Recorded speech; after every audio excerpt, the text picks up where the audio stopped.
میرا وطن میرے وطن سے متعلق شاعر ایک شعر عرض کرتا ہے، جس میں وہ توحید کو بھی بتلانے کی کوشش کرتا ہے، اسلام کو بتلانے کی کوشش کرتا ہے، اور اسی کے ساتھ ساتھ وطن سے محبت ہم کیسی رکھتے ہیں اس کو بھی بتلانے کی کوشش کرتا ہے کہ خدا کی راہ میں ہم کوئی سمجھوتا نہیں کرتے، خدا کی راہ میں ہم کوئی سمجھوتا نہیں کرتے، مگر خاک وطن تجھ کو کبھی رسوا بھی نہیں کرتے۔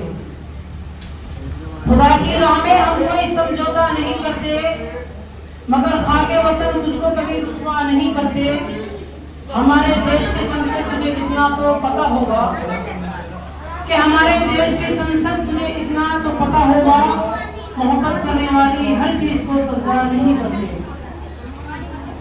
اب میں اگلی تقریب کے لیے بلانا چاہوں گا ایک لڑکی کو کہ جو آپ کے سامنے اللہ کی بناوٹ، سجاوٹ، اللہ کی تخلیق کے متعلق وہ انگلش میں ایک پیغام پہنچانا چاہے گی کہ جس کے پیغام کا خلاصہ کچھ یوں ہے کہ اللہ وہ ذات ہے، اس ذات کا مالک ہے کہ جس میں بغیر ماں باپ کے بھی حضرت آدم کو پیدا کر کے دکھایا۔ اللہ وہ ذات ہے کہ جس نے بغیر باپ کے بھی حضرت عیسیٰ کو پیدا کر کے دکھایا۔ اللہ وہ ذات ہے کہ جس نے حضرت عزیر علیہ السلام کو 300 سے زیادہ سال تک سلا کر دوبارہ زندہ کر کے دکھایا۔ تو لوگ شک کر رہے ہیں نا جب مر جائیں گے کیا زندہ ہو جائیں گے؟ ہم سب کا ایمان ہے آمنت باللہ و ملائکتہ و کتبہ و رسلہ والیوم الآخر والقدر خیرہ، اچھی بری تقدیر پر و شر من اللہ تعالی، اچھی بری تقدیر جو بھی ہے سب اللہ ہی کی طرف سے آتی ہے، والبعث بعد الموت۔ اور ہم لوگ یہ ایمان رکھتے ہیں کہ مرنے کے بعد ہمیں کیا کرا جائے گا؟ زندہ کرا جائے گا۔ یہ ہم سب کا ایمان ہے، ہر مسلمان کا ایمان ہے۔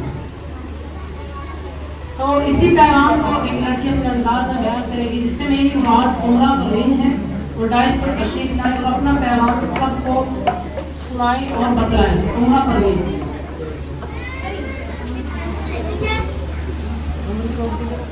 السلام علیکم ورحمۃ اللہ وبرکاتہ۔ First of all, I would like to pay thanks to my regarded Maulana and all of you who have given me a golden opportunity to come to stage and say something before the sixth for Allah. Allah created Adam alayhi salam without a father and mother. Allah created Isa alayhi salam without a father. Allah created Adam alayhi salam without a father and mother. Allah created Isa alayhi salam without a father. Allah preserved Uzair alayhi salam in his for 100 years with his full remain. Ashab-e Kahf were put to sleep for 309 years and remained alive.